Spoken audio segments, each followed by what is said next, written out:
Le soir, lorsqu'elle rentra chez elle, l'escalier sentait la fumée et la poussière, comme si quelqu'un venait d'y brûler un journal. L'ampoule au plafond clignotait, projetant de longues ombres. Elle ferma la porte, ôta son manteau et, par habitude, jeta un coup d'œil au miroir dans l'entrée. Une fissure traversait le verre, divisant le visage en deux parties inégales. D'un côté, il était calme, de l'autre, tendu, comme si le reflet vivait selon ses propres règles. Elle pensa que c'était normal. Si l'on regardait longtemps un miroir brisé, le reflet semblait se lasser d'obéir. Le vieux miroir resta accroché encore un jour, puis elle l'enleva. Le week-end, elle se rendit au marché aux puces, non pas pour faire des achats, mais simplement pour se promener et se changer les idées. Au fond d'une rangée où l'on vendait des livres, se trouvait un grand miroir ovale dans un cadre lourd, recouvert de poussière. Le verre était trouble comme de l'eau stagnante, mais sans éclat. Le vendeur a dit qu'il provenait d'un immeuble de rapport construit avant la Révolution. La femme était surprise. Le prix était trop bas. Mais pour une raison quelconque, elle avait envie de prendre le miroir. Il lui semblait familier, même si elle ne l'avait jamais vu auparavant. À la maison, elle essuya le verre avec un chiffon humide et l'accrocha dans l'entrée. La lumière dans la pièce était différente, plus douce. Même son visage dans le reflet semblait plus beau, plus calme, comme si le miroir corrigeait légèrement ses émotions. Elle s'attarda devant lui plus longtemps qu'elle ne l'avait prévu. Lorsqu'elle éteignit la lumière, la surface sembla retenir son reflet pendant une seconde, scintillant d'un faible reflet gris, comme si l'inertie de la lumière y était restée. Quelques jours plus tard, elle remarqua quelque chose d'étrange. Lorsqu'elle passait devant, son reflet la devançait légèrement. Au début, elle pensa que c'était une illusion. Le reflet dans un vieux miroir peut jouer si le cadre est déformé. Mais le lendemain, tout se répéta. Elle tendit la main pour ajuster son écharpe, mais dans le miroir, le mouvement était déjà terminé. Elle n'était pas effrayée, plutôt surprise. Elle a décidé de vérifier. Elle a placé son téléphone à côté pour enregistrer et a fait plusieurs mouvements. Sur la vidéo, tout semblait normal. Aucun décalage.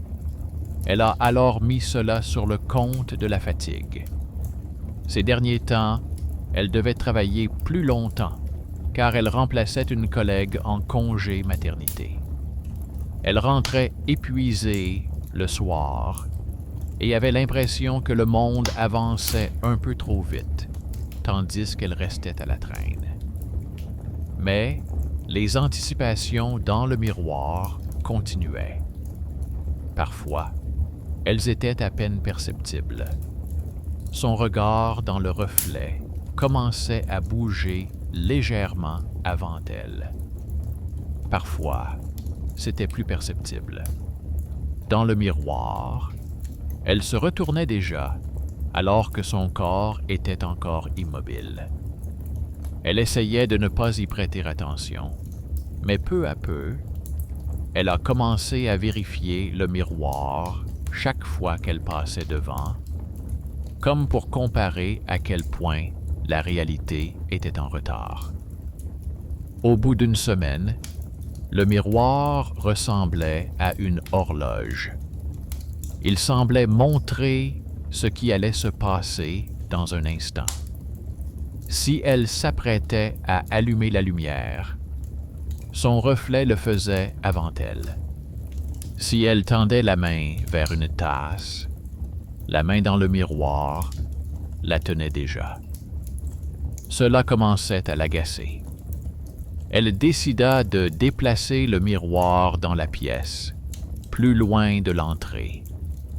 Mais dès qu'elle l'eut décroché du mur, elle découvrit au dos une étiquette aux lettres effacées.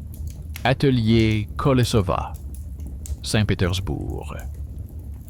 En dessous, la date. 1923. Elle fut frappée par le fait que cet objet ait pu survivre aussi longtemps sans la moindre éraflure. Après avoir été déplacé, le miroir se mit à se comporter plus calmement. Les premiers jours, tout était normal. Mais ensuite, les répétitions commencèrent. Non pas des anticipations, mais des déjà-vus. Elle voyait le reflet répéter les mouvements avec un léger décalage, comme s'il changeait de logique. Parfois, il semblait que le reflet ne voulait pas coïncider, mais vérifiait lequel des deux était le premier. Une nuit, elle s'est levée pour aller chercher de l'eau et a remarqué que la lumière du couloir se reflétait plus fortement qu'elle ne le devrait, comme si la lampe était plus brillante qu'en réalité. Dans le miroir, la pièce reflétée semblait légèrement plus éclairée et plus propre. Le rideau était plus droit, les livres plus soignés, la tasse était à sa place, alors qu'en réalité, elle traînait sur la table. Ces petites incohérences étaient agaçantes, mais s'expliquaient facilement. Peut-être que le cerveau complétait l'image.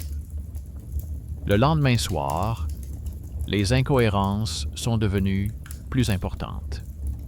Dans le reflet, elle s'est vue assise à table, alors qu'elle se tenait debout près de la fenêtre.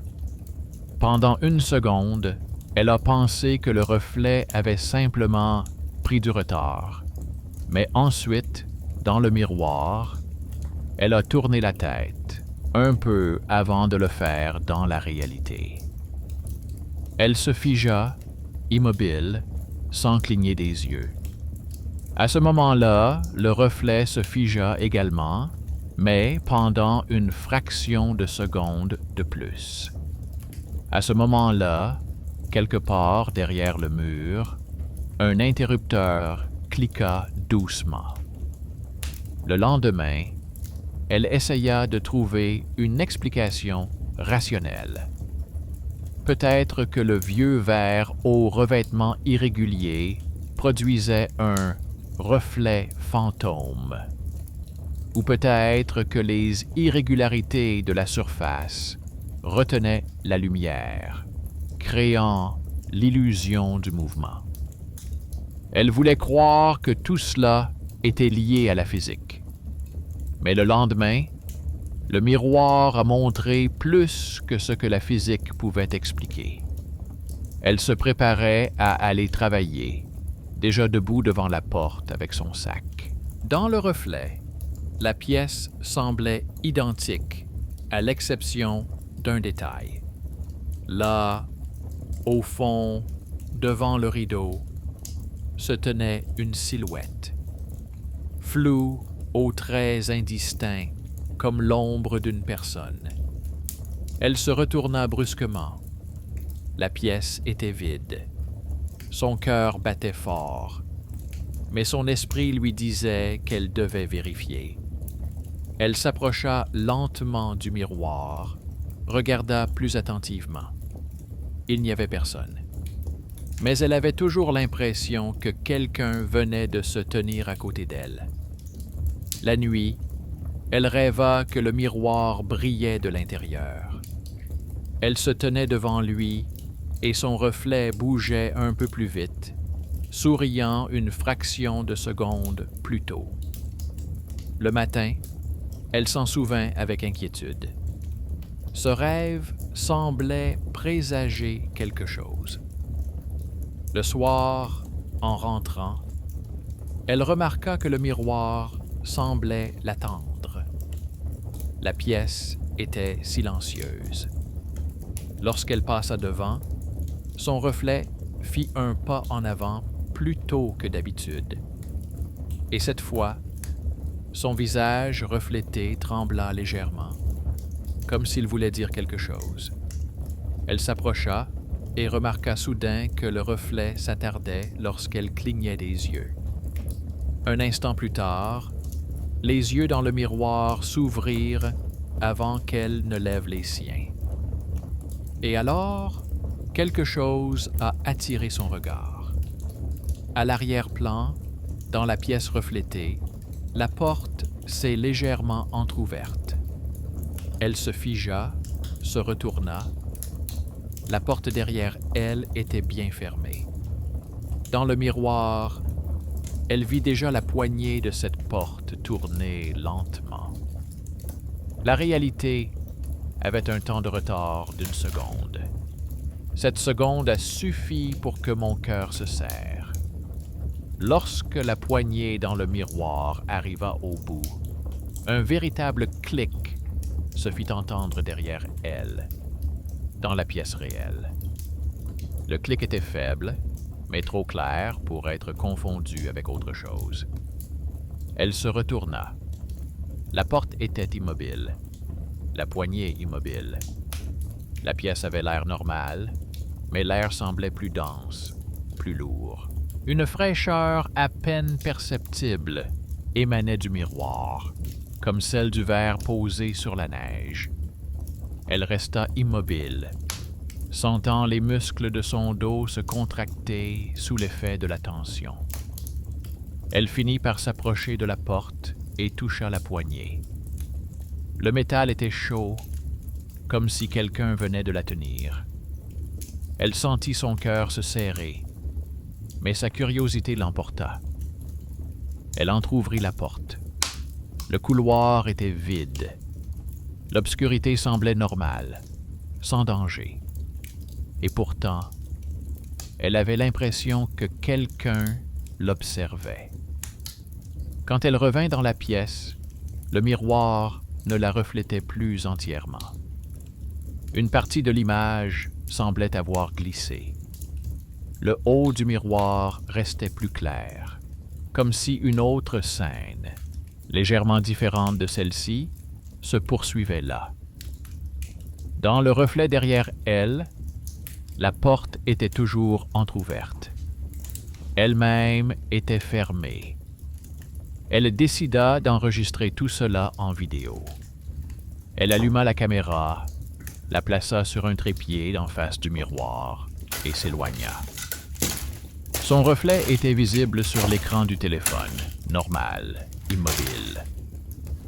Pendant 5 minutes, rien ne se passa. Puis, lorsqu'elle se pencha vers l'écran pour arrêter l'enregistrement, elle remarqua que sa silhouette dans le miroir restait immobile pendant 1 seconde après qu'elle eut quitté le cadre. Le visionnage de la vidéo confirma. Le reflet est retardé, parfois accéléré. Aucun défaut de montage, aucun reflet. Juste un étrange décalage, imperceptible, comme un métronome déréglé. Elle a envoyé l'enregistrement à un physicien de l'Institut où elle travaillait autrefois comme assistante de laboratoire. Celui-ci a répondu quelques jours plus tard. Il est possible que le verre ait un revêtement irrégulier, que l'ancien composé d'amalgame ne reflète pas la lumière, mais une image statique. Il a conseillé de ne pas y toucher et de ne pas placer de source de chaleur à proximité. Mais ce n'était pas une question de physique. La nuit suivante, le miroir s'est mis à briller d'une faible lueur, alors que la lumière de la pièce était éteinte. Dans le reflet, elle s'est vue assise sur le lit, alors qu'en réalité, elle était debout. Et cette aile du miroir a levé la tête et l'a regardée droit dans les yeux. À cet instant, elle comprit. Le reflet ne reproduisait plus l'image. Ils vivaient séparément, avec une seconde d'avance. Elle a essayé de recouvrir le miroir d'un tissu. Mais chaque matin, en se réveillant, elle voyait que le tissu glissait. Un jour, elle s'est réveillée avec la sensation d'un regard posé sur elle et a découvert que le tissu était soigneusement plié sur une chaise. Le miroir était propre, comme s'il venait d'être essuyé. Dans le reflet, la lumière semblait être celle du matin, alors que dehors, c'était encore la nuit. Et à l'arrière-plan, derrière son reflet, on pouvait voir quelqu'un passer devant la porte. Elle avait peur de se retourner. Tout son corps semblait savoir qu'il n'y avait personne. Et c'est précisément pour cela qu'il ne fallait pas regarder. Mais le reflet bougeait, venait à sa rencontre, et à ce moment-là, le miroir semblait respirer. Le verre se courbait légèrement, comme une membrane. Elle n'a pas tenu le coup et a jeté une tasse sur le miroir. Il ne s'est pas brisé.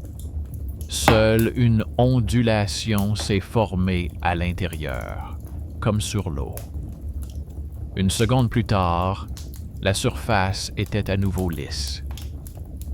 Le lendemain, sa voisine, une femme âgée qui habitait dans l'appartement d'en face, est venue lui rendre visite. Elle lui a demandé si elle avait entendu des coups pendant la nuit. Elle a dit que de l'eau coulait du plafond, mais qu'il n'avait pas trouvé la source. La femme a involontairement regardé le miroir et a dit qu'elle avait vu cela il y a longtemps. Dans les appartements d'avant-guerre, où l'on installait des miroirs prédicteurs, faits non pas pour la beauté, mais pour observer le temps. Elle a haussé les épaules. Mais la voisine a ajouté que son père était restaurateur et qu'il avait mentionné un jour que certains miroirs mémorisaient la lumière et ne reflétaient alors pas une image, mais une trace. Elle n'y a pas cru, mais ces mots sont restés gravés dans son esprit. Le soir, une nouvelle anomalie apparut dans le reflet. Sur la table de chevet se trouvait un livre ancien à la couverture noire. Elle savait pertinemment qu'elle l'avait rangé dans l'armoire. Dans le miroir, le livre s'ouvrit tout seul, les pages se tournant comme sous l'effet du vent. La pièce était silencieuse. Elle s'approcha de l'armoire.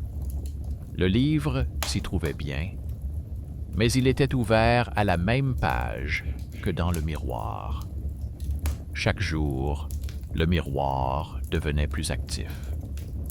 Parfois, elle remarquait que le reflet changeait de position alors qu'elle ne bougeait pas.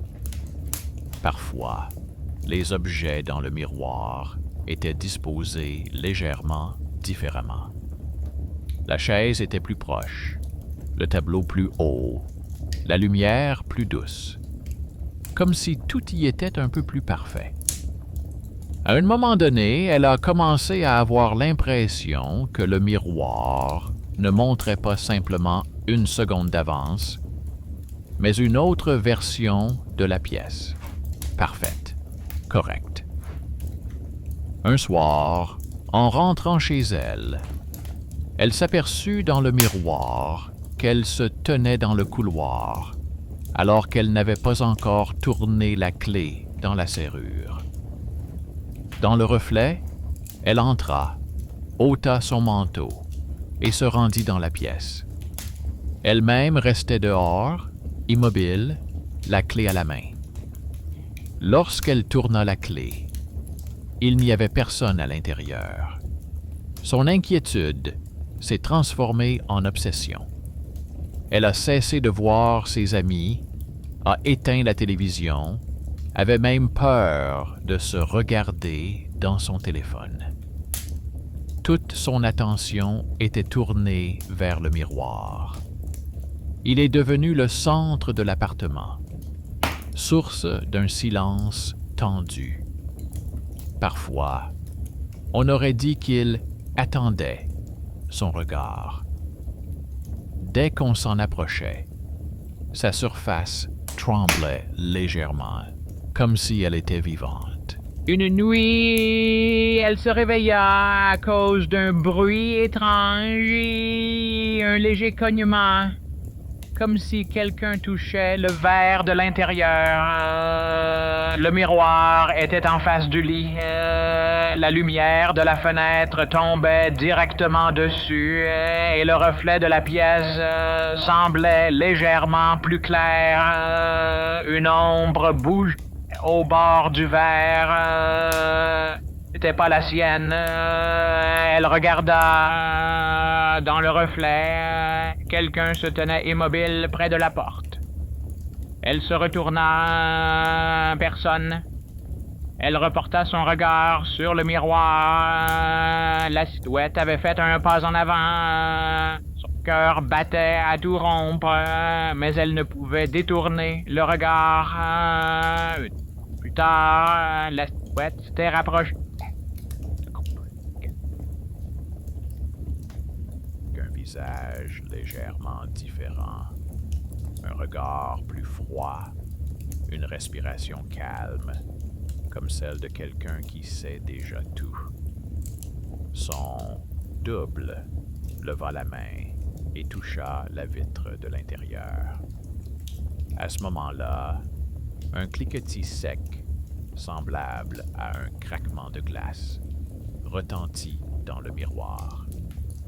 Elle poussa un cri, mais n'eut pas le temps de reculer. La surface trembla, et un son faible, semblable à un soupir, se fit entendre dans les profondeurs. Le lendemain matin, le miroir avait le même aspect, mais une fine rayure était apparue sur son bord, comme si elle venait de l'intérieur. Elle décida de s'en débarrasser. Elle appela un déménageur, mais celui-ci ne vint pas. Elle essaya alors de le porter elle-même. Elle souleva le miroir, mais il s'avéra étonnamment lourd, comme si quelqu'un le retenait de l'autre côté. Lorsqu'elle parvint enfin à le décrocher du mur, elle aperçut une vieille étiquette au dos. Manufacture de miroirs des frères K.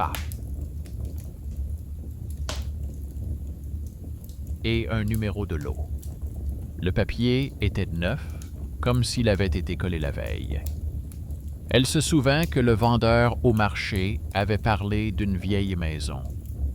Peut-être provenait-il de l'appartement où il vivait.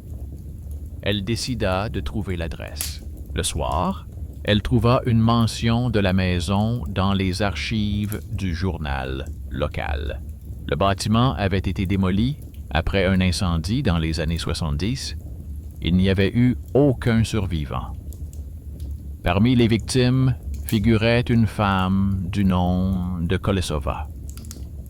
Le même nom que celui inscrit sur l'autocollant. Cette nuit-là, elle n'arrivait pas à dormir. Elle avait l'impression que le miroir murmurait. Pas avec des mots, mais avec un bruissement, comme si le vent glissait sur la vitre. Elle essayait de ne pas écouter, mais les sons formaient un rythme semblable à une respiration. À l'aube, le miroir était couvert de petites fissures qui partaient de l'intérieur vers l'extérieur, comme si quelque chose s'était réveillé. Dans le reflet, la pièce avait le même aspect, sauf que la fenêtre était grande ouverte. Elle s'approcha de la vraie fenêtre. Elle était fermée.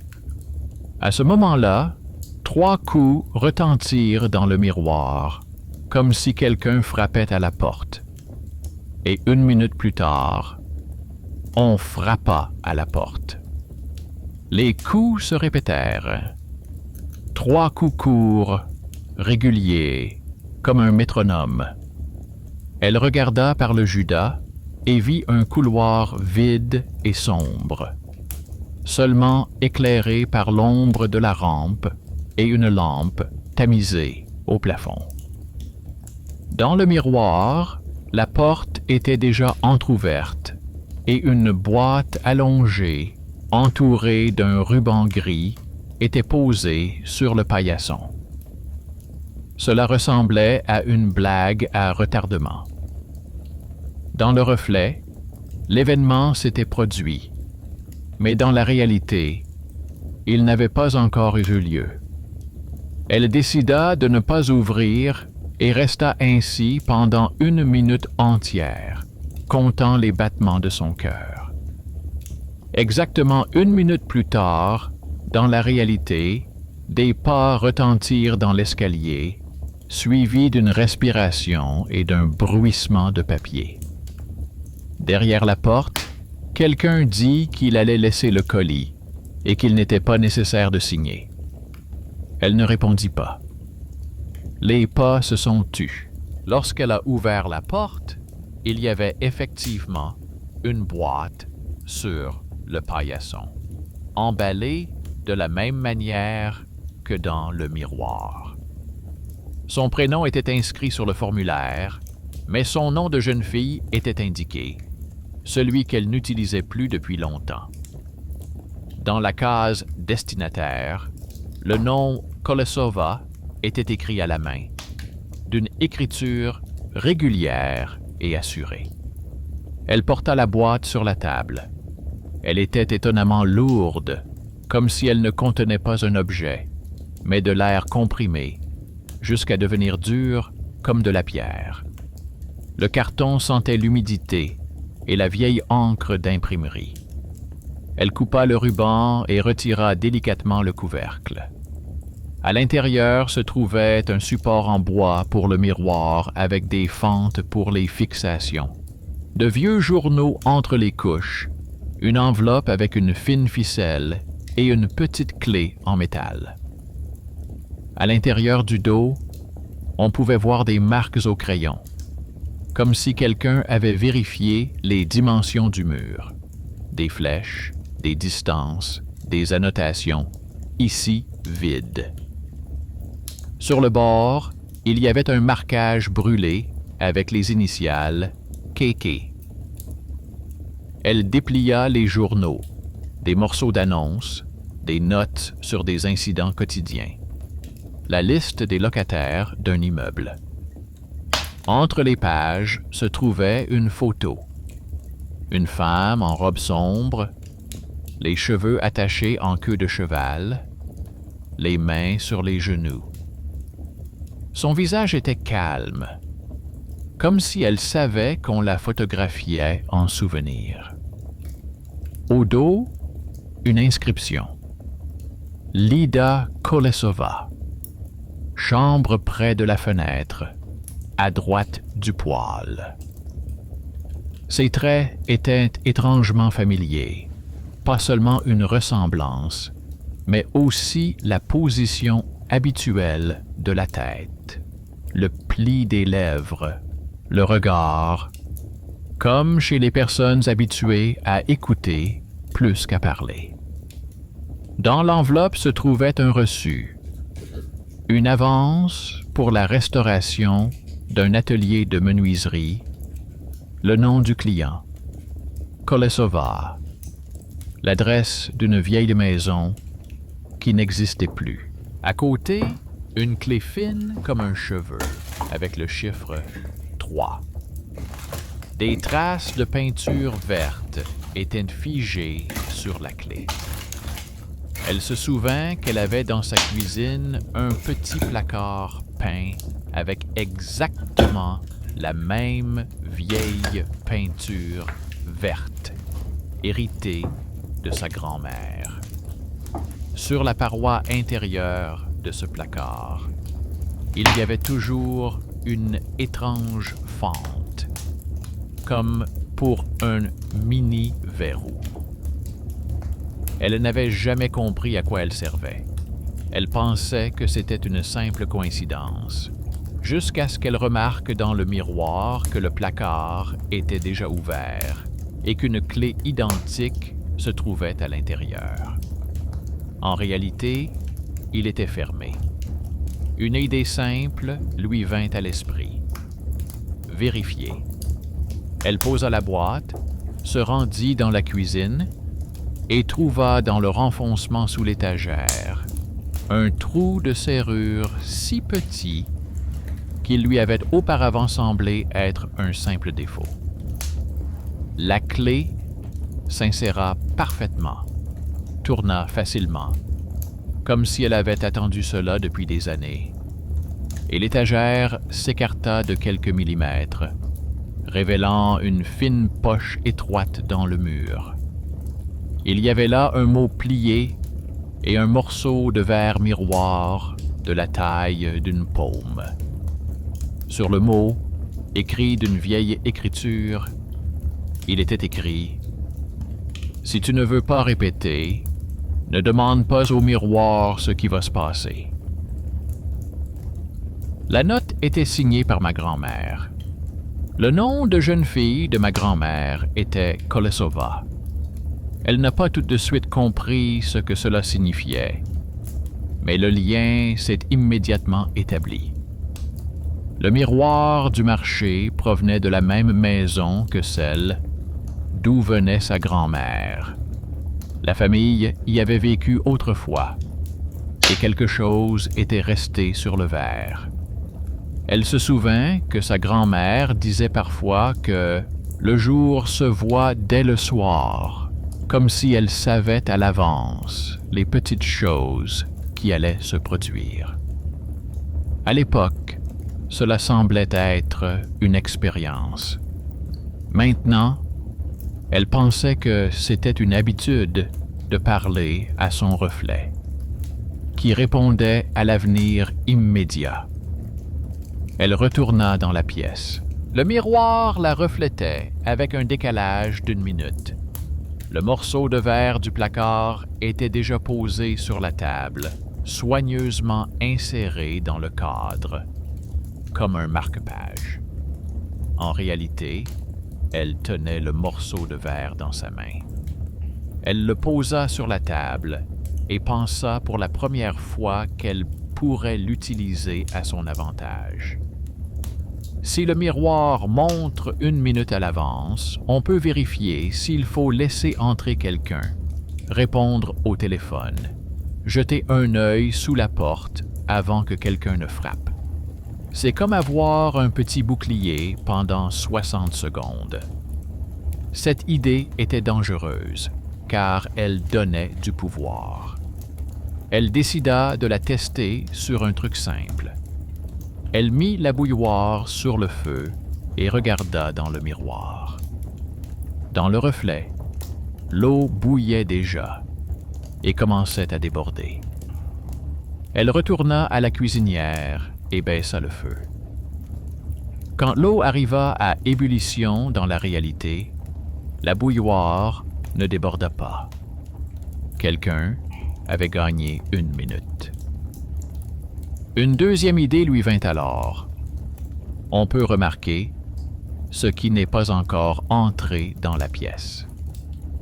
Elle mit la caméra en mode enregistrement et laissa la porte du couloir entr'ouverte. 1 minute plus tard, une silhouette apparut dans le reflet de l'embrasure de la porte. La taille, les épaules, la nuque. Ce n'était ni un garçon, ni un vieil homme, mais quelqu'un de taille moyenne. Elle se détourna, s'assit sur un tabouret, compta jusqu'à 60 dans la réalité et entendit des pas dans l'escalier. Dans le couloir, quelqu'un s'attarda devant la porte, puis s'en alla. Il est facile de se laisser entraîner dans un tel jeu. Elle se mit à capter le rythme de l'appartement, le comparant au miroir, comme les médecins comparent le pouls au moniteur.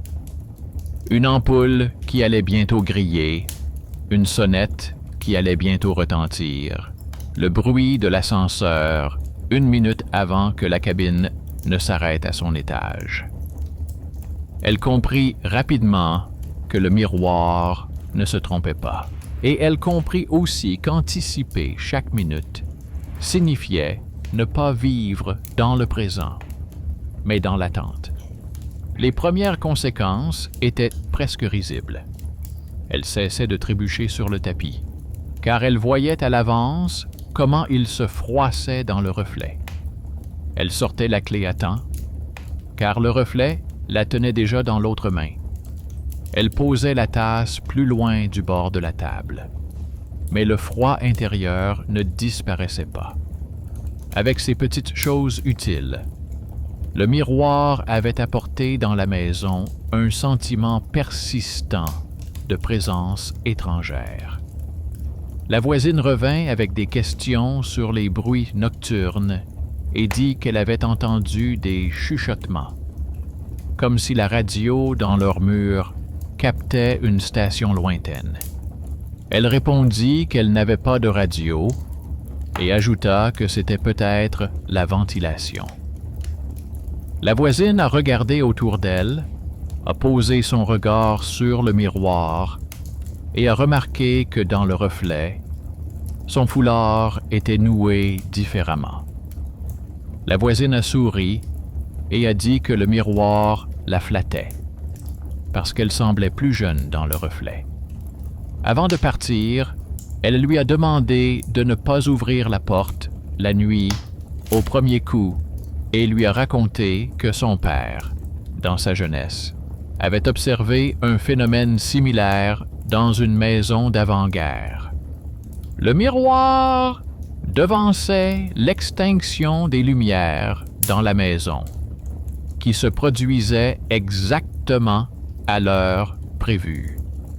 Ce soir-là, elle a délibérément décidé de ne pas éteindre la lumière, comme d'habitude, afin de voir si le miroir obéirait ou non. Dans le reflet, l'ampoule s'est éteinte avec un léger éclat de lumière et une ombre sur le mur. 1 minute plus tard, dans la réalité, le disjoncteur a sauté et la lumière s'est effectivement éteinte. Elle est sortie dans le couloir, s'est rendue au tableau électrique, où était accrochée une feuille avec le calendrier des opérations de maintenance datant de l'époque où l'installation électrique de l'immeuble avait été changée. En bas, une main étrangère avait ajouté « Redémarrage nocturne le jeudi ». Aujourd'hui, c'était jeudi. Elle fut intriguée par cette coïncidence. Le miroir était en avance, mais parfois, il fonctionnait selon un horaire précis. Ce n'était donc pas de la magie, mais des habitudes dans l'immeuble. L'ascenseur fonctionnait plus souvent la nuit parce que le voisin du 5e étage rentrait du travail. Le concierge essuyait la poussière des rampes certains jours. Dans la cave, la ventilation se mettait en marche à l'heure programmée.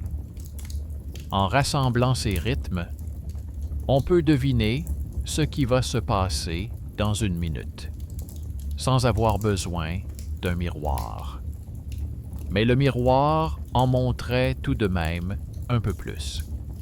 Les épaules d'un inconnu derrière la porte, le livre ouvert qu'elle n'avait pas encore pris, l'inscription sur l'écran du téléphone avant qu'il ne vibre. Elle a décidé de mener sa propre mini-enquête. Elle a lancé l'enregistrement de l'interphone sur son ordinateur portable et a consulté le journal des appels. Elle a découvert des lignes vides qui ne contenaient que des heures, comme si quelqu'un avait appuyé sur le bouton de son appartement. Mais l'enregistrement n'avait pas enregistré le numéro de l'appareil d'entrée. Ces événements se produisaient exactement au moment où une silhouette apparaissait dans le miroir derrière la porte. Elle a noté sur un bout de papier « Appel inexpliqué plus silhouette ». En dessous, avance d'1 minute. À droite, les jeudis, redémarrage. Elle était allongée la nuit et pensait que cette logique avait été élaborée par quelqu'un avant elle. Comme si celui qui avait utilisé le miroir auparavant avait déjà trouvé le schéma et laissé des marques, la clé du casier, le nom de famille, l'autocollant avec les initiales. Dans la boîte, outre le fond, il restait une deuxième enveloppe. Elle l'ouvrit. À l'intérieur, une fine feuille avec des instructions réécrites à la main. Pour retirer le miroir sans retour, il faut mettre un autre fond et fixer l'heure. En dessous, le temps, ce ne sont pas les aiguilles de l'horloge, mais le souffle. Elle lisait et ne comprenait pas. En bas, une note. Attache la minute à toi, sinon la minute t'attachera à elle. Cette nuit-là, elle décida enfin d'enlever le miroir. Elle prépara un tournevis, posa à côté un nouveau morceau de contreplaqué de la bonne taille et fixa les attaches. Avant de commencer, elle regarda son reflet. Dans celui-ci, elle tenait déjà le miroir dans ses mains, décroché du mur, lourd, serré à 2 mains, les doigts crispés.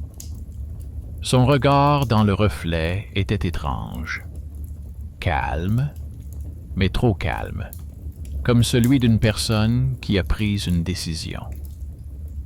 De plus, ses yeux dans le reflet semblaient étrangers, plus clairs, plus perçants, comme si ce n'était pas elle qui regardait vers l'extérieur, mais quelqu'un qui regardait de l'intérieur.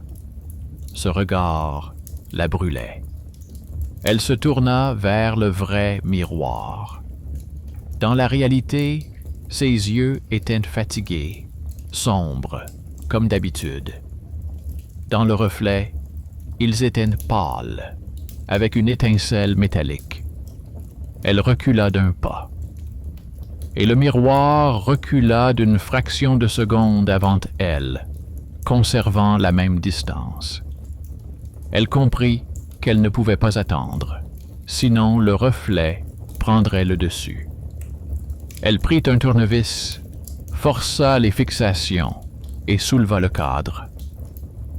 À ce moment-là, dans le miroir, elle se tenait déjà près de la porte, le miroir dans les mains. Son reflet fit un pas, sa main se tendit vers la poignée. Dans la réalité, elle se tenait dans une pièce vide et ne faisait que s'essayer. Le plan était simple. L'enlever, le recouvrir d'un panneau, le porter jusqu'à l'escalier, le poser contre le mur pour ne pas le voir. Mais le miroir la guidait comme un professeur qui avait déjà écrit la réponse au tableau. En se dirigeant vers la porte, elle remarqua qu'il y avait un deuxième enveloppe sur le tapis de la pièce reflétée, qui n'était pas sur le sol. À l'intérieur se trouvait une instruction, elle le savait d'avance. Elle s'arrêta sur le seuil et décida de prendre ses précautions. Elle plaça le miroir juste en face de la porte, de manière à ce que le reflet montre le couloir. Elle regarda. 1 minute plus tard, elle apparut dans le reflet, celle qui avait déjà sorti le miroir et était revenue. Le visage de la silhouette reflétée était légèrement éclairé par la lumière de l'entrée. Ses mains étaient vides. Ses yeux étaient étrangers. Dans la réalité, rien ne s'était encore passé. Elle respirait lentement, en comptant jusqu'à 60, et sentait ses muscles tendus, sa gorge sèche. À la 40e seconde, quelqu'un monta les marches en bas. À la 50e, quelqu'un heurta la rampe. À la 55e, elle entendit le froissement de ses propres vêtements. À la 60e, elle apparut effectivement dans l'embrasure de la porte. De retour, sans miroir, et leva les yeux. Cette deuxième, elle, dans le reflet, regardait droit devant elle, sans aucun doute ni fatigue dans le regard. Ce regard exprimait l'accomplissement, comme celui d'une personne qui a déjà vécu ce moment et en a tiré quelque chose. En réalité, le tapis était vide, mais dans le reflet, elle était là, étrangère. Son cœur manqua un battement. Elle comprit soudain que si elle sortait le miroir maintenant, une autre personne reviendrait dans une minute. Cela ne ressemblait pas à une métaphore, mais à un fait banal, presque trivial, comme l'horaire d'un ascenseur. Si vous le sortez, vous reviendrez différente. Elle s'approcha du miroir, essayant de réprimer le tremblement de ses mains. Dans le reflet, la deuxième, elle, se tenait tout près. Et maintenant, on pouvait voir chaque détail. Les lèvres étaient légèrement plus fines, le regard plus clair, la cicatrice au-dessus du sourcil plus claire qu'en réalité. Et un mouvement à peine perceptible la devança. Son reflet haussa les sourcils, comme si elle était surprise. Elle se dit qu'elle ne reculerait pas. Elle cloua le nouveau fond avec des clous courts, comme si elle couvrait le tableau de quelqu'un. À ce moment-là, le miroir répondit par un tintement sourd et tendu, comme si le verre avait été légèrement tendu.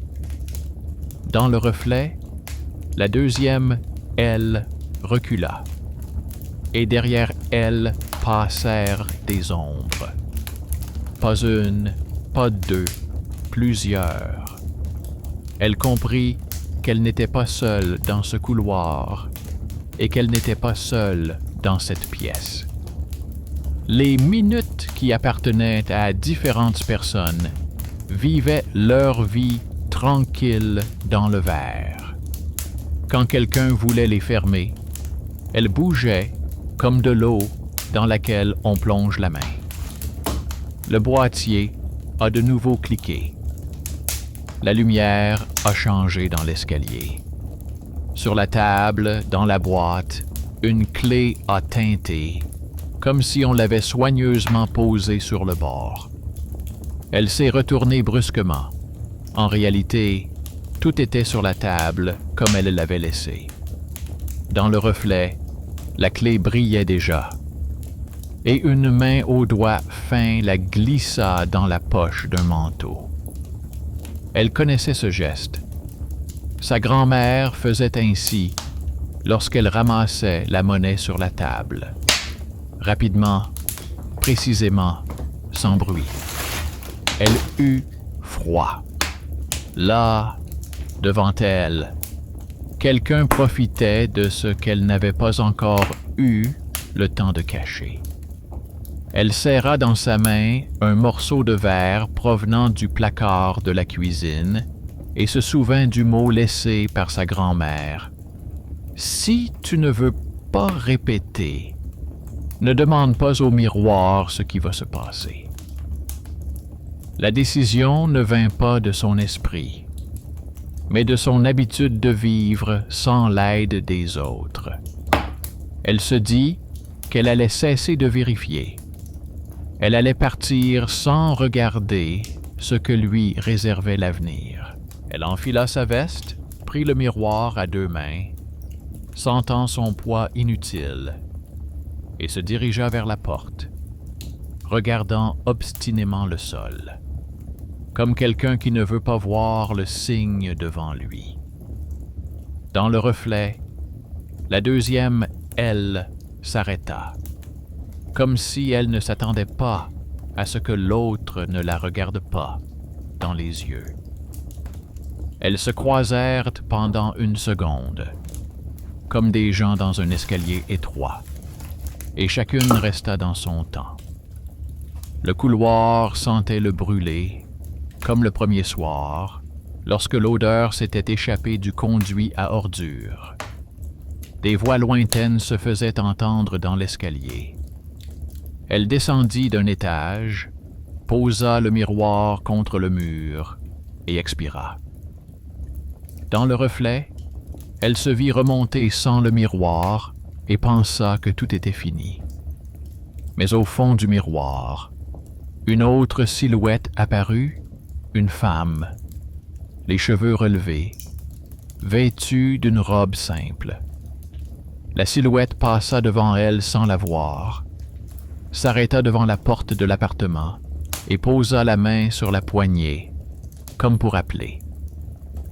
1 minute plus tard, on entendit un véritable coup à la porte, net et professionnel, comme celui d'un facteur.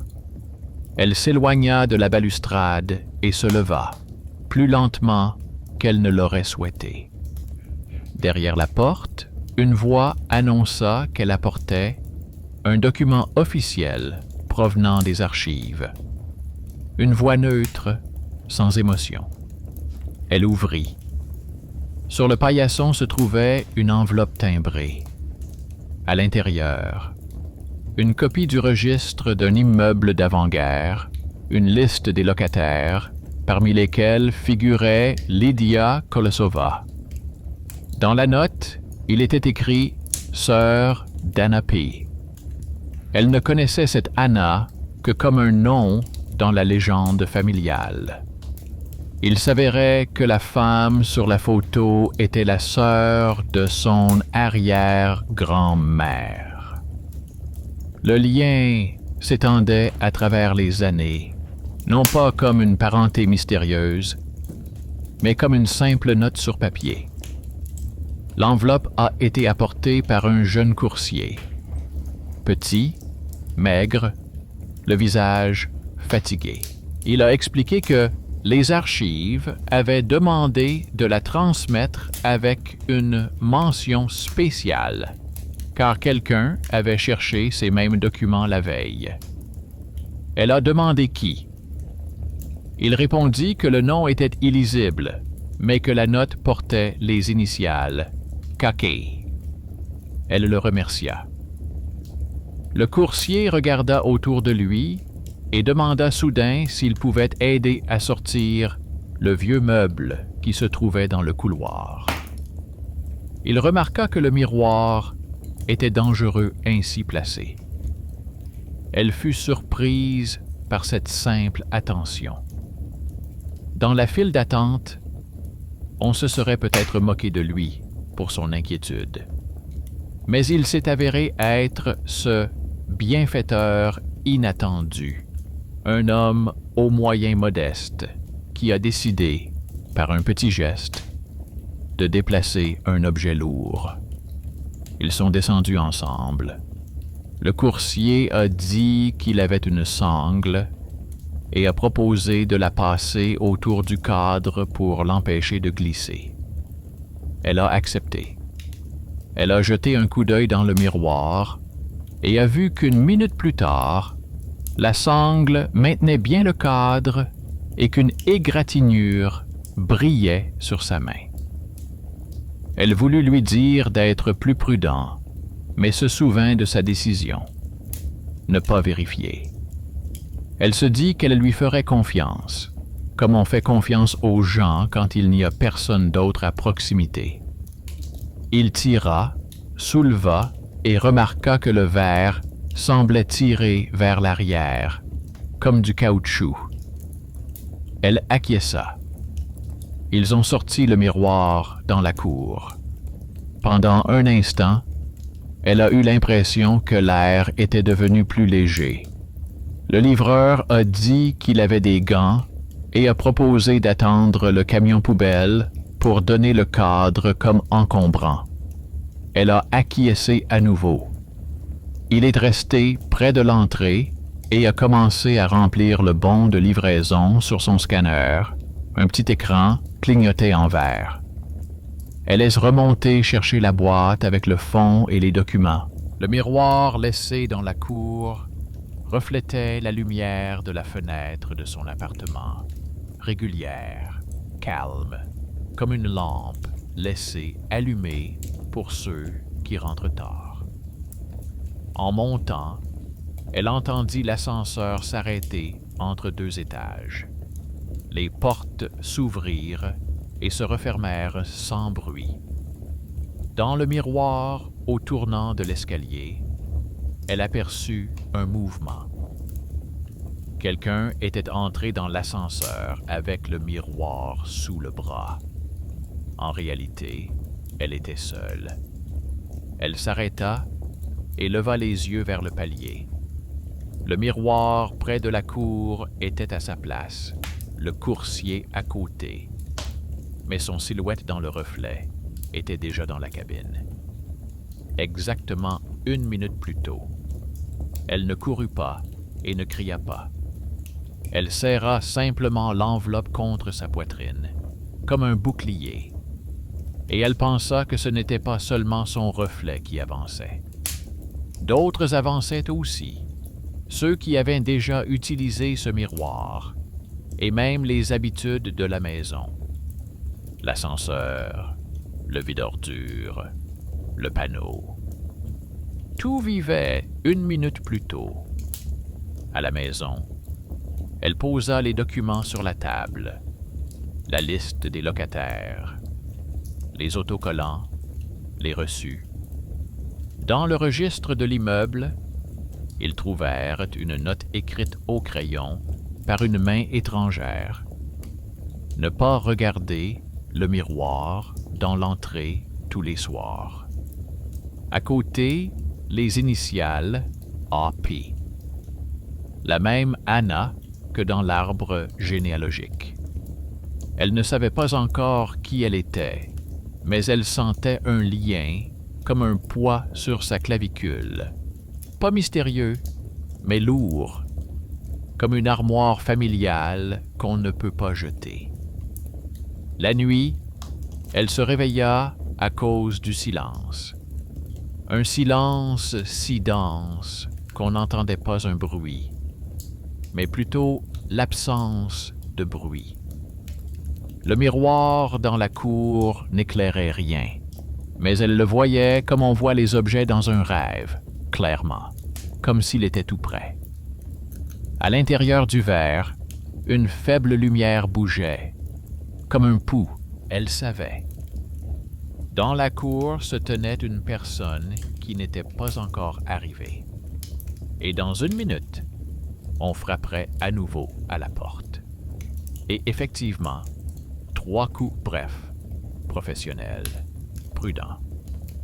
Elle se leva, s'approcha, et cette fois-ci ouvrit immédiatement. Une deuxième boîte était posée sur le paillasson. Sur le formulaire figurait son nouveau nom, mais son ancienne adresse, avec la mention « Remplacement du fonds à conserver ». À l'intérieur, une fine feuille de verre et une note, qui n'était plus effacée, écrite d'une écriture régulière. « Si tu veux que le miroir cesse de te regarder, laisse 1 minute vide. » En bas, une explication. Ne fais rien pendant 1 minute quand le miroir t'appelle. Elle sourit pour la première fois, brièvement, avec amertume. Cela ressemblait à une blague. Comment passer 1 minute dans une maison qui vit dans un soupir futur? mais c'était peut-être la seule solution. Ne pas alimenter le système avec une nouvelle seconde. Elle plaça un tabouret près de la porte, s'assit, régla le minuteur de cuisine sur 1 minute et le posa sur ses genoux. Dans le miroir, désormais accroché dans l'escalier, elle s'était déjà levée, s'était dirigée vers la table, avait pris le téléphone et répondu à l'appel qui n'était pas encore arrivé. Elle se détourna du miroir, fixa le mur blanc, compta les battements de son cœur, écouta le grondement de la batterie dans la maison et resta immobile. Le minuteur resta longtemps silencieux, comme figé, mais l'aiguille finit par arriver au bout et émit un bref clic. 1 minute plus tard, aucun appel ni aucun coup n'avait eu lieu. Le reflet dans le miroir restait vide, une sensation étrange, comme si une fente sombre s'était formée là pour toujours. Elle pensa que c'était réussi. Mais tout vide a tendance à se remplir de ce qui a le plus de patience. Dans le vide reflété, une silhouette féminine apparut, aussi lentement que les motifs apparaissent sur la vitre sous l'effet de la respiration. Elle reconnut le visage, celui de la photo. Lida Kolesova, la sœur de son arrière-grand-mère, celle dont les initiales figuraient sur le tatouage. La femme dans le reflet ne faisait aucun geste. Elle était simplement là. Cette présence repoussait la pièce d'un pas, et soudain, tout devint clair. Parfois, le miroir ne prédit pas, mais se souvient. Il se souvient des habitudes du monde domestique, les fenêtres ouvertes, les coups à la porte, les redémarrages nocturnes de la lumière, les pas sur les marches, et les fait ressortir. Tout ce qui se ressemble se rejoint. La ressemblance familiale est aussi une habitude que le verre colle facilement. Elle pensait avoir le choix. Mais le choix s'est avéré être autre. Ne pas regarder à un moment où c'était vraiment nécessaire. Et ce fut le moment le plus difficile. Ne rien faire. La porte claqua, sous l'effet d'un courant d'air, comme un signe. La ventilation dans l'entrée se mit en marche. Quelque part en bas, l'ascenseur heurta les rails. Un bruit métallique fatigué. Son dos apparut dans le miroir de l'escalier. Elle descendait avec le miroir dans les mains. En réalité, elle restait assise, immobile. Et pour la première fois, ces deux versions se séparèrent pendant plus d'1 minute. Devant elle apparut celle qui avait déjà réussi à supporter et à revenir, et qui la regardait maintenant comme si elle était lente. Son regard était calme, froid, sans méchanceté, mais sans chaleur. On y lisait la fatigue de ceux qui vivent depuis trop longtemps dans l'habitude de regarder la seconde suivante. Elle comprit que la véritable tâche n'était pas de supporter et de se dédoubler. La véritable tâche était de rompre la couture quotidienne entre maintenant et dans 1 minute. De laisser à la maison ses minuteries et à elle-même une pause. Elle était assise, et tout entra dans cette pause. L'odeur de brûlé provenant de la cour, le bruissement du papier dans les boîtes, les initiales sur le fond, la note de sa grand-mère, le nom dans le registre de l'immeuble, les marches de l'escalier, la ceinture d'un coursier inconnu qui avait effectivement laissé une petite égratignure sur sa main lorsqu'il avait tiré le cadre. Ses propres habitudes s'y sont également glissées. Ajuster son écharpe, rapprocher sa tasse du bord, écouter l'ascenseur avant de s'endormir. La pause a tenu bon, mais le miroir n'abandonnait pas. Au fond du reflet, les pièces s'illuminèrent les unes après les autres, comme si quelqu'un avait parcouru la maison en actionnant les interrupteurs. Dans chaque pièce, les reflets bougeaient comme dans les vieux films. Des gens se levaient, posaient un livre, éteignaient la radio, ouvraient de la fenêtre. Dans chacune d'elles, exactement 1 minute plus tôt. Parmi eux, elle apparut. Dans un autre pull, avec une autre coiffure, avec des yeux étrangers, ceux qui la regardaient lorsqu'elle s'était vue pour la première fois en avance. Son apparition n'était pas un geste, mais une intention. Cela suffit pour comprendre. Il faudra quand même faire le dernier pas. Elle prit la boîte avec le fond, descendit dans la cour où le coursier attendait le camion poubelle. Il dit qu'il était prêt à l'aider à porter la boîte jusqu'au conteneur. Elle proposa de laisser le miroir sous l'auvent et d'aller chercher elle-même les documents. Il acquiesça et dit qu'il reviendrait dans 1 minute, car il devait signer quelque chose chez le répartiteur. Elle pensa que même son absence d'1 minute suffirait au miroir pour inverser les mots pour l'instant. Et, déjà, le cours était calme, et on pouvait entendre la voiture, qui n'avait pas encore tourné dans leur rue, vrombir dans le reflet de la vitre de l'entrée. Elle s'arrêta devant le miroir, posa sa main sur le cadre et se dit qu'elle jetterait un dernier coup d'œil pour être sûre de ne pas s'être trompée. Dans le reflet, elle se tenait différemment, les épaules plus droites, la bouche plus sévère, les yeux les mêmes, étrangers, calmes. Dans une main, le reflet n'avait pas de boîte, l'autre touchait par habitude la clavicule, comme lorsqu'elle était nerveuse.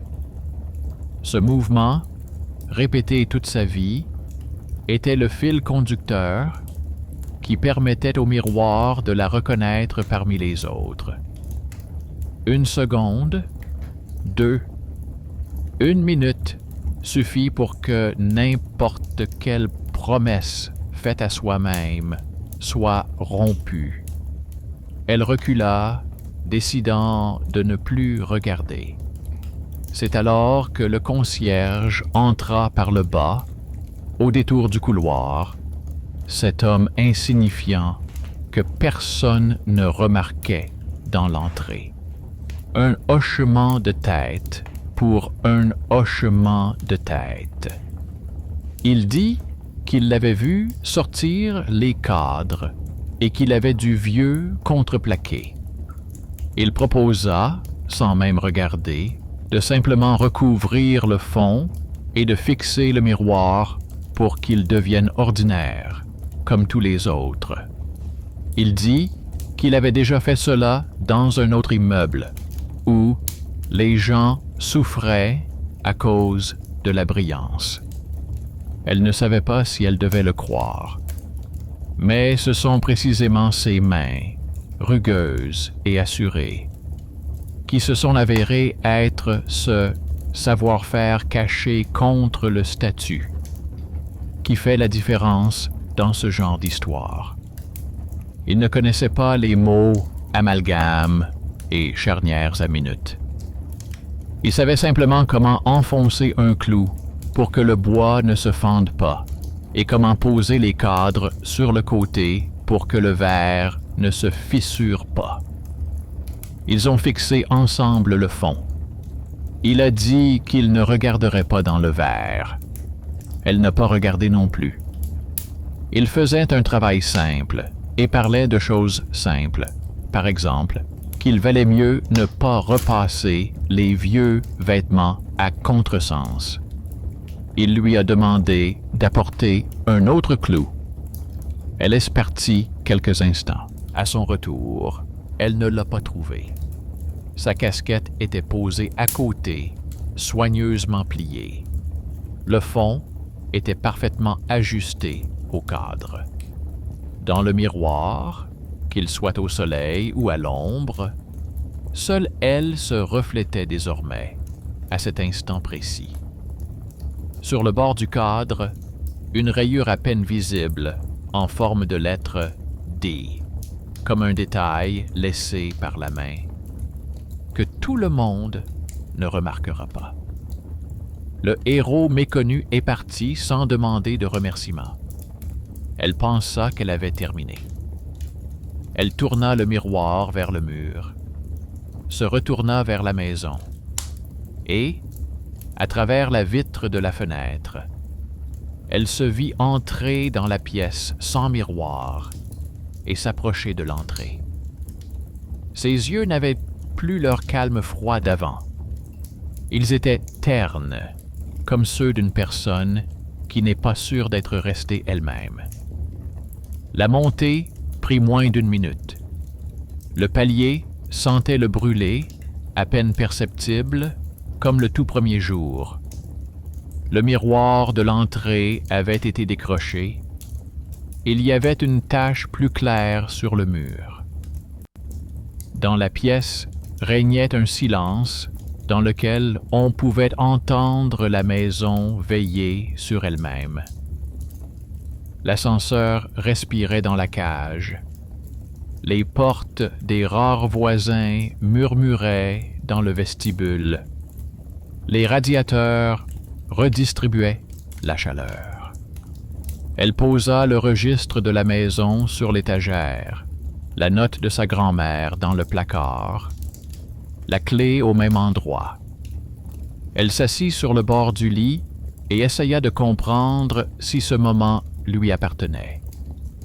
Près du miroir, en bas, la cour se vidait. Dans le reflet, elle vivait encore de sa propre lumière. Les vieux verres restituent longtemps ce qu'ils ont accumulé.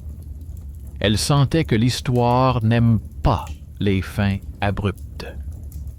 Dans ce genre de situation, la rupture n'est pas un tiret, mais des points de suspension.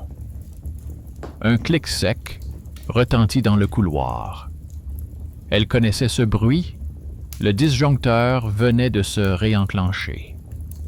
Dans le miroir souvenir en bas, le concierge remit sa casquette sur sa tête et disparut au coin de la rue. Le coursier attacha sa ceinture à son sac et se dirigea vers la voiture, jetant un regard en arrière, comme s'il avait oublié quelque chose de simple pour finir, par exemple sourire. La pièce s'assombrit. Elle se leva et trouva l'interrupteur à tâtons. La lumière s'alluma avec un temps de retard. Et à ce moment-là, dans la façade en verre réfléchissante de l'armoire, ces mêmes yeux, qui n'étaient pas les siens, apparurent.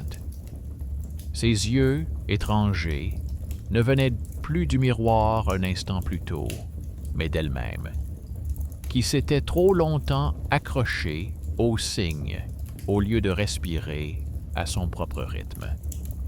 Elle se dit qu'elle allait vivre sans indice, qu'elle allait essayer au moins pendant une journée. Mais elle savait déjà, la maison dans laquelle apparaît le miroir ne mémorise pas l'objet, mais l'habitude de regarder ce qui va se passer. Et l'habitude est une chose tenace. On frappa doucement à la porte d'entrée. 3 fois exactement. Elle n'alla pas ouvrir la porte. Elle s'assit sur un tabouret, posa ses mains sur ses genoux, ferma les yeux et vécut ce moment dans le vide. Derrière la porte, quelqu'un attendit un instant, puis s'en alla. Dans le miroir placé dans la cour, face au mur, seul le mur de briques se reflétait. Elle eut l'impression que le silence était enfin revenu. Elle ne savait pas que dans 1 minute, l'ombre réapparaîtrait derrière la porte, puis 1 autre minute plus tard, et encore plusieurs minutes plus tard, à différents jours, la maison vit au rythme des répétitions, comme un ascenseur qui fonctionne selon un horaire précis. Elle ne savait qu'une seule chose. À chaque instant, elle pouvait ne rien faire. Et c'était peut-être la seule justice qui lui était accessible. Non pas pour vaincre le miroir, mais pour cesser d'être son avenir. Là où il y avait autrefois une fissure sur la vieille vitre, il n'y avait plus qu'un mur vide.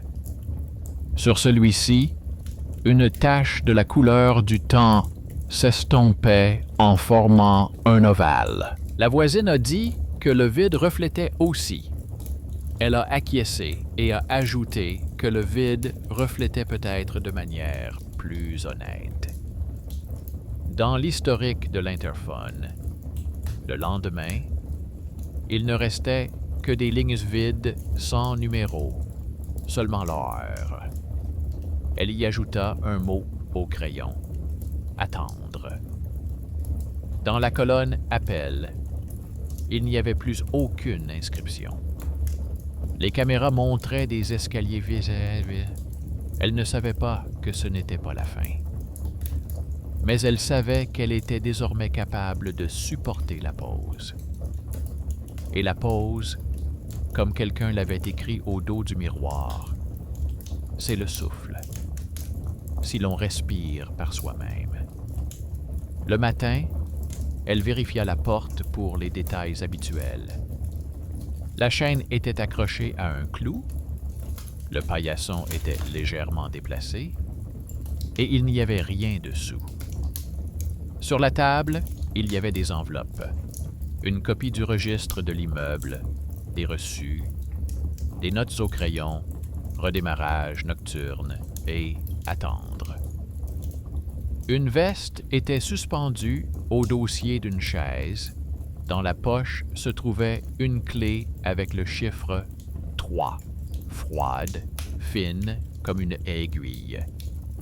En bas, dans la cour, près du mur, se trouvait un miroir avec un nouveau fond, solidement cloué plat, avec une entaille à peine visible en forme de lettre, que seul le concierge pouvait avoir laissé.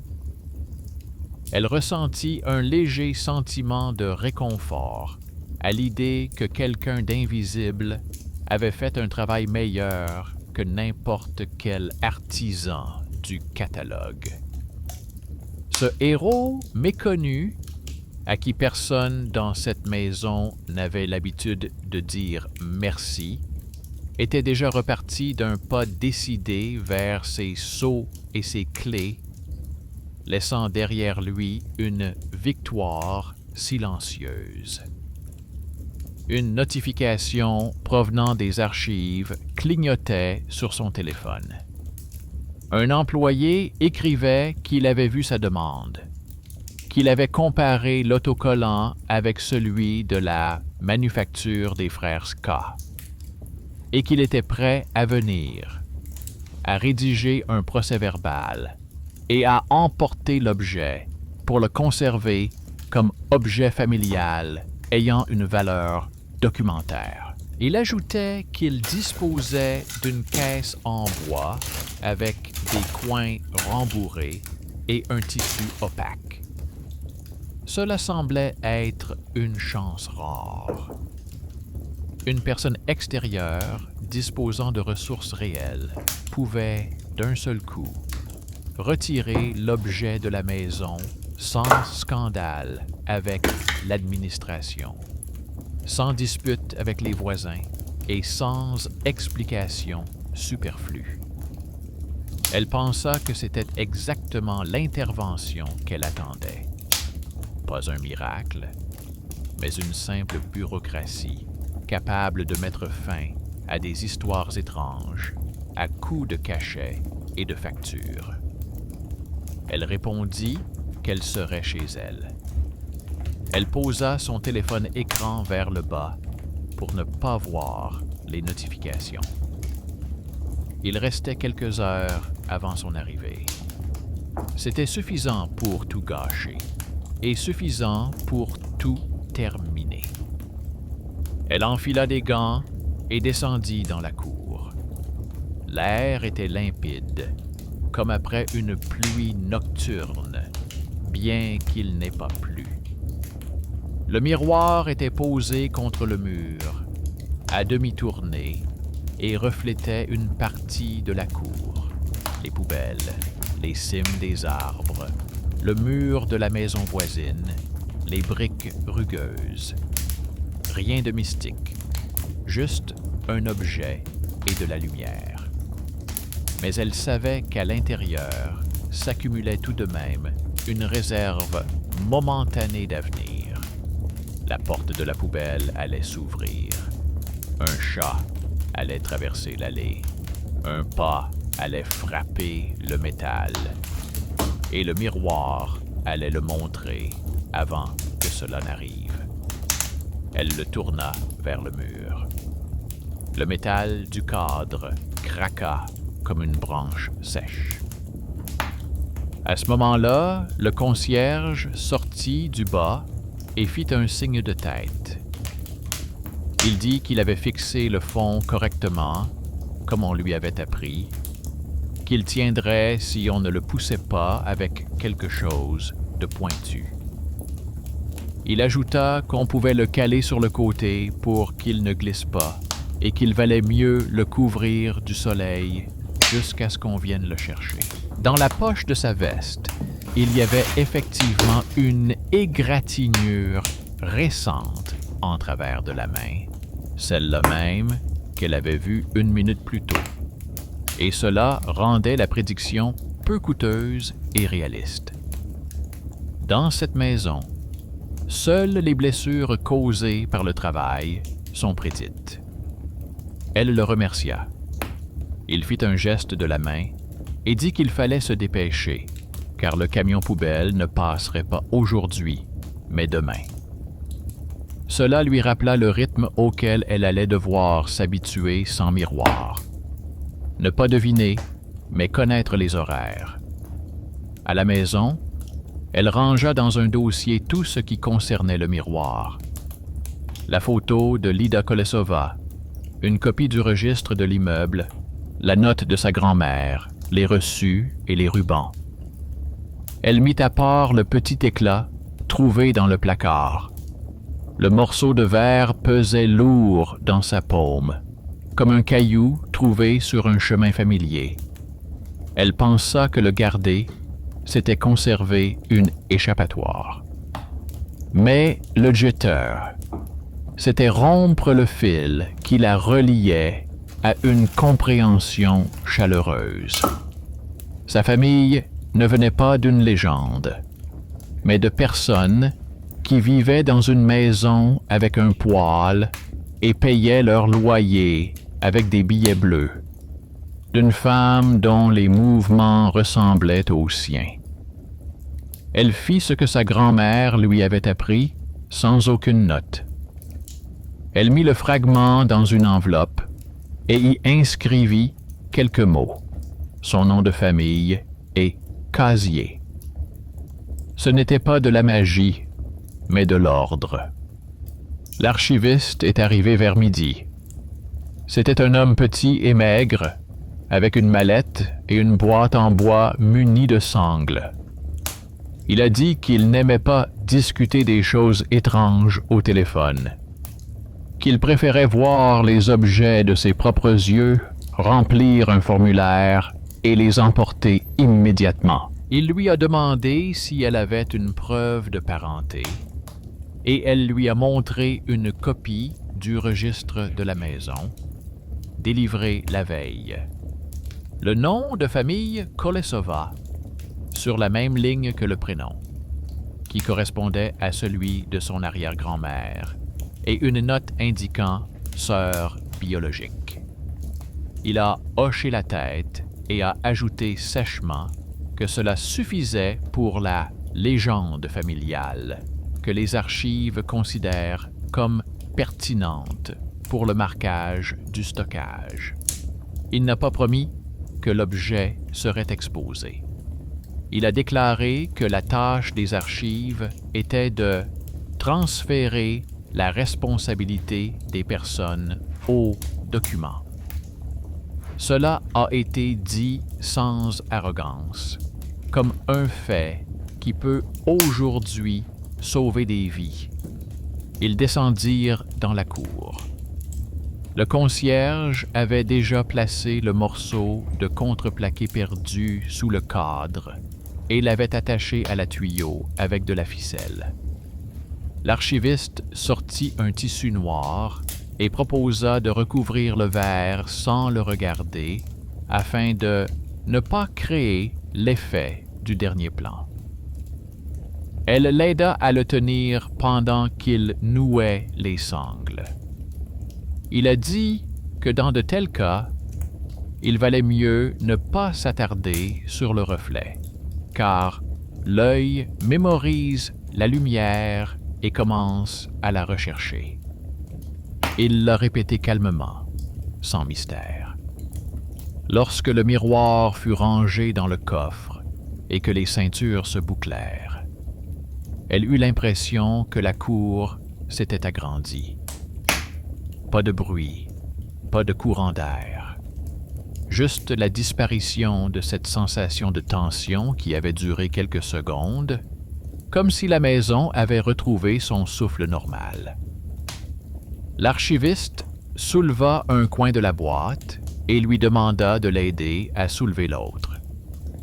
Il remarqua que le fond était habilement cloué. Il dit que quelqu'un connaissait bien le bois. Elle répondit que c'était le concierge qui l'avait fait.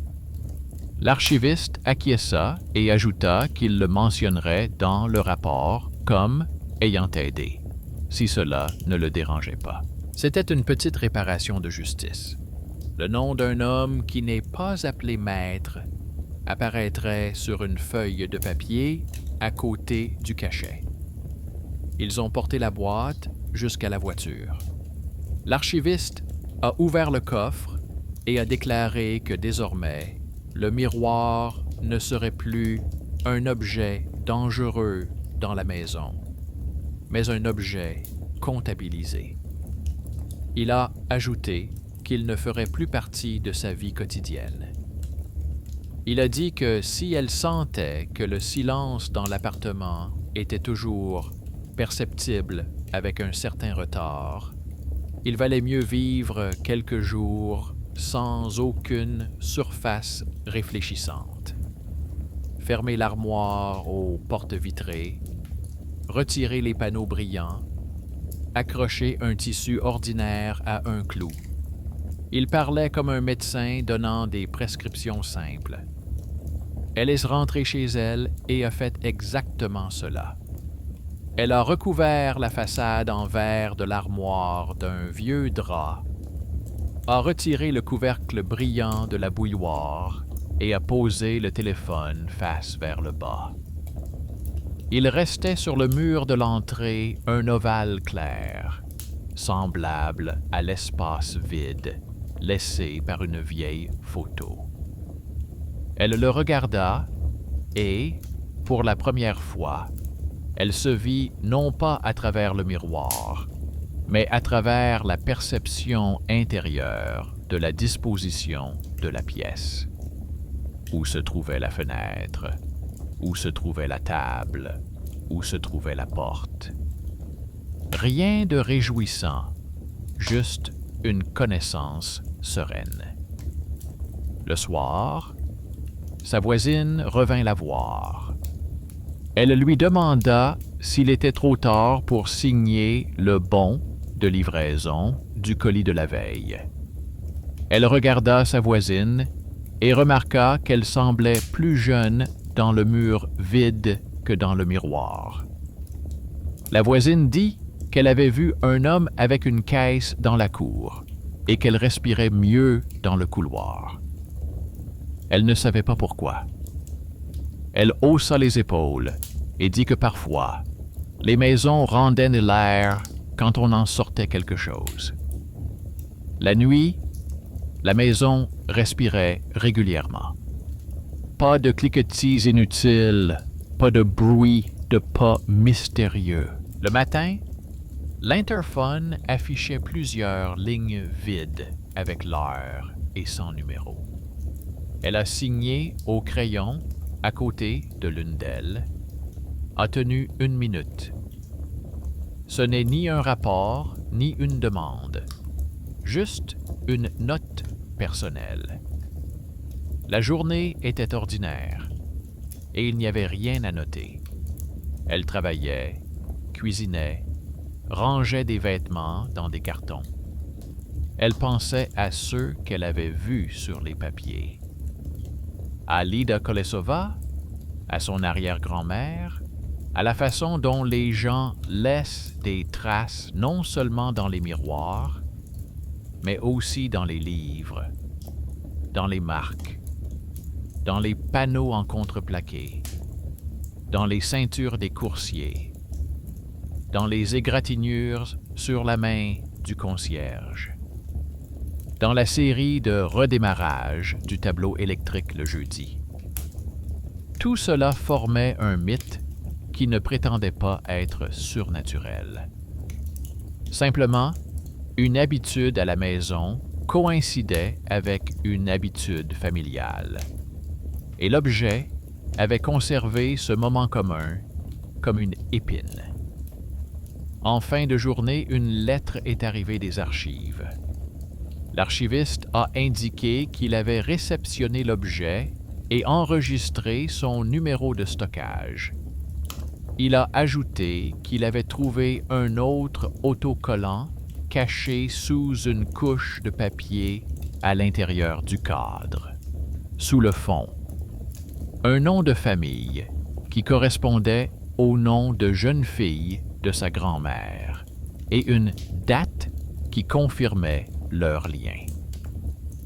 Il a écrit que, d'après son expérience, il valait mieux laisser ces objets tranquilles et qu'ils sont rarement exposés dans les musées, car ils sont discrets et peu spectaculaires. Il a dit que si elle le souhaitait, il lui enverrait une copie du document. Elle a fermé la lettre et elle a compris qu'elle avait désormais ce dont elle avait besoin. Non pas une explication, mais une frontière. L'objet est là-bas. La maison est ici, elle est entre les deux. Elle vécut une journée supplémentaire, comme un essai. Elle évita délibérément de regarder l'écran lorsque la notification arriva. Elle laissa 1 minute vide, si le mouvement habituel se prolongeait. Mais vers le soir, elle ressentit cette sensation familière de retard. Ce n'était ni la maladie, ni la peur, mais un léger déplacement des bords de la pièce, comme si quelque chose de vitré avait été suspendu à nouveau dans le coin. Elle est passée dans le couloir. Sur le mur, l'ovale clair était devenu très pâle, mais sa forme était encore reconnaissable. Le vide reflétait exactement ce qui se trouvait devant elle, le mur et le silence. Elle s'est approchée et a vu, dans la couche la plus profonde de la peinture, l'ombre d'un ovale. Ce n'était pas du verre, mais une trace. Mais parfois, les traces prennent aussi de l'avance. Elle resta silencieuse, vivant cet instant précis. L'ascenseur en dessous fit doucement passer la cabine à un autre étage. Une porte se ferma quelque part. Un tuyau de chauffage craqua sous le plafond. À cet instant, il se produisit un événement imperceptible. Son propre visage apparut devant ses yeux, sans verre, sans regards étrangers. Un visage ordinaire, le pli près des lèvres, que le miroir avait autrefois corrigé, était désormais en place. Elle l'avait accepté comme faisant partie d'elle-même. C'était là le catharsis silencieux que l'on ne montre pas à l'écran. Le lendemain, le coursier est venu, le même, le maigre. Il a apporté le reçu d'envoi aux archives. Il a dit qu'il avait oublié de demander une signature et il a ajouté qu'il avait vu la nuit une lumière dans l'entrée, comme un reflet. Il a souri et a ajouté que c'était probablement le concierge qui avait allumé la lampe de poche. Elle a hoché la tête et a signé. Il est parti, laissant sur le tapis une trace à peine visible de sa ceinture. Une chose simple d'un homme simple. Cette nuit-là, elle crut à nouveau entendre des coups. 3 coups, réguliers. Elle n'y alla pas. Elle resta assise et compta ses respirations, comme le lui avait enseigné sa propre règle. Au bout d'1 minute, les coups ne se répétèrent pas. Elle s'endormit. Et le matin, elle a trouvé dans la boîte aux lettres une enveloppe fine sans adresse de retour. À l'intérieur, il y avait un petit morceau de verre, pas celui qu'elle avait emballé, mais un autre. Une note était attachée au morceau de verre. Ne pas garder, ne pas casser, survivre. L'écriture n'était ni celle de sa grand-mère, ni celle d'un archiviste. Elle pensa que cela pouvait être le concierge, qui en avait vu trop, ou l'un de ses bienfaiteurs, qui savait faire ce qu'il fallait sans qu'on le lui demande. Elle sortit dans la cour avec le fragment. Le concierge creusait la terre près d'un petit arbre. Il dit qu'il valait mieux remblayer les racines à cette période. Elle lui demanda s'il avait laissé l'enveloppe. Il fit un geste de la main, comme si cela n'avait pas d'importance. Elle lui tendit le morceau de verre et lui dit qu'elle ne voulait pas le garder, car ce sont ces petites choses qui créent une habitude. Il acquiesça, prit un marteau à bout émoussé, enveloppa le morceau de verre dans un chiffon grossier et frappa 1 fois, de manière à ce que le verre ne se brise pas, mais s'émiette. Puis il l'enveloppa plus étroitement et jeta le paquet dans une poubelle qu'il recouvrit d'un autre chiffon. Pas de tintement, pas d'éclat. Juste un simple point à la fin de la ligne. Elle lui dit que son nom avait été inscrit dans le procès-verbal. Il fut embarrassé et répondit que ce n'était pas nécessaire, mais ses yeux s'illuminèrent. Il était rare qu'on lui donne une confirmation écrite. Maintenant, c'était fait. La maison vivait selon son emploi du temps. Le jeudi, le compteur cliquetait à l'heure prévue. L'ascenseur arrivait quand on l'appelait. L'interphone affichait parfois des lignes vides, probablement parce que quelqu'un avait appuyé sur le mauvais bouton. Ce n'était plus un présage ni un signe, mais simplement une statistique. Elle se mit à porter une montre, et remarqua qu'elle vivait à nouveau selon l'heure qu'elle indiquait, et non plus selon le reflet du verre. Quelques semaines plus tard, les archives lui envoyèrent une photo. Un miroir dans une boîte, attaché avec des sangles, avec une étiquette et un numéro. En bas, il y avait une formulation laconique. Accepté pour conservation. État satisfaisant. Fonds renforcés.